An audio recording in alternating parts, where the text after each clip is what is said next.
Hello, this is David Clive Price, Global Leadership Coach and Consultant, Cultural Intelligence Expert, and best-selling author of Bamboo Strong, Cultural Intelligence Secrets to Succeed in the New Global Economy. And the title of today's webinar is Doing Business Globally, How to Develop Your CQ for Success in Global Markets. If you're looking to do business in different parts of the world, or even in one specific country or region, there's one element of your strategy that is often ignored or relegated to a lowly position on the list of essential priorities you need to ensure your success, and that is CQ, or Cultural Intelligence. What is CQ? Well, what CQ really means is that you can approach a new global market or culture like that of Spain or Portugal, or the USA or China, with a methodology or skill set that enables you to understand how that culture and market works, what the differences are, and above all, how you can adapt yourself, your company and strategy to that particular market or markets. Why would you bother? Surely business around the world is much the same, except for differences of language perhaps, and a few traditions and beliefs. Surely the USA is a market much like the UK, for example, or Mexico is just like Brazil. Anyway, you can surely get by with a local partner or teams. You don't have time to study the culture. But that would be to misunderstand what CQ is and what it does for successful companies. Research by the Harvard Business Review shows that the top 25 companies in the world spend 4 times as much on CQ training as do companies not on that list. 90% of global executives cite cross-cultural effectiveness as their biggest challenge. So, developing your cultural intelligence and your global strategy to apply to different markets, rather than trying to learn exhaustive lists of do's and don'ts, forms of etiquette and so on for specific markets, is the key to international success. 2 decades of research by scholars in dozens of countries have contributed to the evolution of the CQ model, a simple and clear 4-part system. So what's so simple about the CQ model? Well, it provides a framework for performing well across cultures and borders wherever they are. The first part, CQ Drive, taps into your motivation to learn. CQ Knowledge gives you the tools to acquire knowledge of different cultures. CQ Strategy shows you how to apply that knowledge with strategic intent. And CQ Action enables you to gather all these elements into a comprehensive action plan. It doesn't matter whether you want to build relationships in China or the UAE, negotiate a network in Mexico or Brazil, adapt your mindset to Californian or East Coast ways of doing business, or lead multicultural teams from all of these regions. You will need high levels of CQ to succeed. The CQ model also suggests that strategy and action are the most important and advanced aspects of your company's performance in global markets. In other words, cultural intelligence can be discovered and developed. It can also be forged into a powerful capability for success in the new global economy. So the big question is, how can you get started? And the answer may come as a big surprise for those of you running a business or enterprise in today's global markets, because it doesn't involve processes. It doesn't even involve research, at least not in the beginning. The real driver for success in today's globalized world is simply you. In other words, it's your own pliancy, adaptability, readiness to learn and to empathize as business owners, leaders, and entrepreneurs. Cultural intelligence starts with the personal, with how you see yourself in different cultural situations, how much awareness you have of your own culture, and how it affects your thinking and behavior. We are living and working in an age of rapid change. Increasing globalization and interconnectivity, faster time to market, more cross-border mergers and acquisitions, many new and more accessible markets, and greater mobility of workforces and teams. Even 30 years ago, we would have been able to more or less predict who our business partners, suppliers, distributors, customers, bosses, work colleagues, and team members would be. We would have expected to interact with them safe in the certainty that most of them would be people like us. Nowadays, however, these certainties are gone. Under the impact of migration, globalization, and the concentration of work in super-connected cities right across the world, we are dealing with people of many different national, ethnic, cultural, social, and generational backgrounds on a daily basis. And that's even before we start to focus our business on a particular new market such as China, or the UAE, or Brazil. So if you're going to do business globally, you have to think not only globally, but also locally. And that means developing your CQ. If you or your team has low CQ, you won't be able to ask questions about new cultural situations. You won't think deeply about what might be going wrong, and you won't adjust accordingly. On the other hand, high CQ will allow you to be agile in different cultural settings or in response to new cultural challenges. These may come from a multicultural workforce with diverse religious beliefs, your company's expansion into new markets, disruptive innovations and technologies, or perhaps simply from a video conference with people from many different backgrounds, which is all too likely in our virtual world.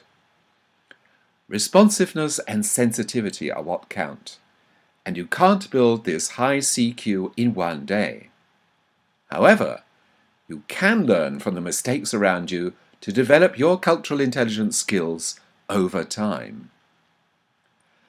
Research suggests that exposure to a variety of cultural experiences in different countries and an ability to adapt, even when making mistakes, develops a much higher level of CQ than living and working in one particular overseas location, or indeed in one country and culture. Those who are asked to react and solve problems in new cultural settings become almost literally wired. And this can be true even when they fail in their first or second or third posting or relocation. Perhaps especially when they fail. And the same applies to businesses expanding into new markets. It seems that those with heightened CQ are able to pick themselves up and dust themselves off every time they fall flat on their face. And this resilience has enormous implications for business owners, SMEs, and entrepreneurs in the multicultural future that is already upon us. Low CQ means that the same mistakes will be replicated time and again by companies expanding into culturally diverse markets they haven't understood, or which they believe are part of the new, quote, global village, and therefore easily susceptible to their global brand and management style. Google, for example, is just one of the many large foreign companies that have failed in China because they made elementary cultural mistakes, such as choosing the Chinese characters for gu and ge as their name brand because they sounded like Google. The characters, however, translated into Chinese as Song of the Rice Harvest. Chinese consumers were not especially enthused to be considered aspiring rice farmers. These failures of research and targeting, and especially the inability to understand or reach out to local cultures, are extremely costly. Many international businesses and even government programs are not only ineffective, but lose millions or even billions of dollars. And yet, if you told some CEOs or business owners that low cultural intelligence was severely impacting their profitability, they might think you were cuckoo. These days, both individuals and organizations have to develop their own CQ, with at least some grasp of the different business, cultural, and legal systems that exist around the world. In addition, they should have some knowledge of differences in interpersonal values, such as religious beliefs, traditions, and social etiquette. They should get a feeling for how language plays a part, both verbally and non-verbally, in different cultures. And they should allow themselves to be led and to have genuine curiosity. Only then can they hope to successfully manage people and relationships across cultures. Just think about it for a moment. If you want to do business globally, you not only have to consider culture, you also have to know how to turn culture into competitive advantage. As the American management consultant Peter Drucker once said, "Culture eats strategy for breakfast." Behavior that works in one region can completely fail in another, and the more companies expand into new markets, the more mistakes are made. Culture affects company hiring strategy, leadership, product design, sales, negotiation, marketing, and customer relations. In other words, culture affects everything, including how you perform in your home market. You might feel confused as part of the leadership team in your home base, in UK, Spain, or North America, for example, when your company acquires operations in China, or Brazil, Mexico, or the Middle East. Suddenly, you have to handle new ways of doing business, running meetings, negotiating contracts, or making decisions that are markedly different to your usual ways of functioning. You have to relate to and inspire work teams from several different cultures. So how do you respond? Do you go out there and try to figure out what the differences are? Do you carry on as normal and expect the Chinese, European, Middle East or Latin American businesses to fall into line? Do you replace the local CEO with people from your home team? Or do you bring Chinese, Brazilian, Mexican or Middle East executives onto your headquarters team? There are many ways to respond, but one thing is sure, you have to respond. You have to discover how to work successfully across cultures. And you can only do this if you and your team have developed some level of CQ, preferably through experience and probably mistakes or failure in overseas markets, allied to highly focused coaching and mentoring. Business dislikes ambiguity, and yet uncertainty or ambiguity is exactly what many companies, entrepreneurs, and organizations face in this increasingly complex world of new frontiers, mass migration, and cultural diversity. Companies want their leaders to deal with ambiguity. New cross-cultural challenges present themselves every day in the form of an inexplicably hostile email, in the puzzled or unresponsive audience at a presentation, in a misfiring local community campaign. In almost every sphere of our life and performance, we are required to think and respond with cultural intelligence. So CQ is a no-brainer to inspire global performance. And so is the likelihood of failure. If you don't fail somewhere along the line, you cannot develop the higher level of CQ that this constant flow of intercultural challenges sends your way. The benefits in terms of performance often become evident over time. So how to get started? CQ can help you negotiate successfully across cultures or interpret your counterpart's silences. In many ambiguous situations, it gives you non-verbal clues and strategies for creating commonly understood goals with parties from a different culture. But there is no need to wait until costly mistakes are made, or for your business to encounter difficulties because of a lack of cultural intelligence. You can prepare yourself today with a CQ action plan. In my recent book, Bamboo Strong, Cultural Intelligence Secrets to Succeed in the New Global Economy, I show you how to develop such a CQ action plan and how to raise your game in international markets or with international teams.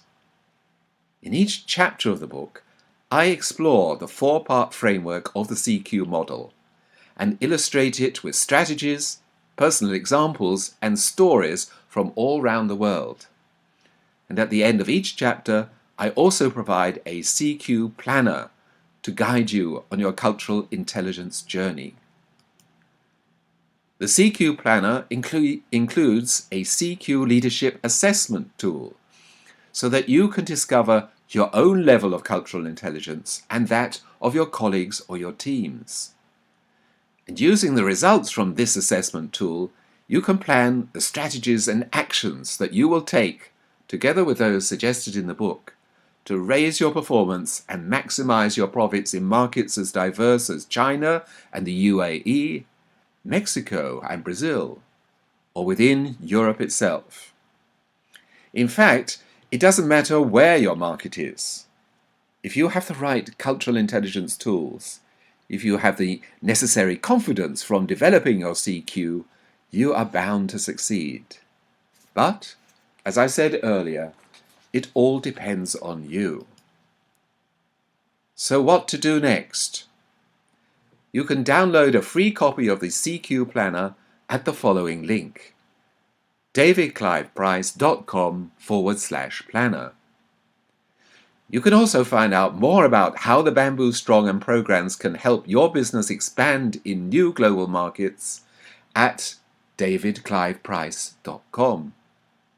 Or you can order your copy of the book directly on your Amazon country site. The details are on the slide. I hope this webinar on doing business globally has inspired you to take action to raise your performance in global markets, and I wish you every success on your journey to greater profits and more sustained success in the new global economy.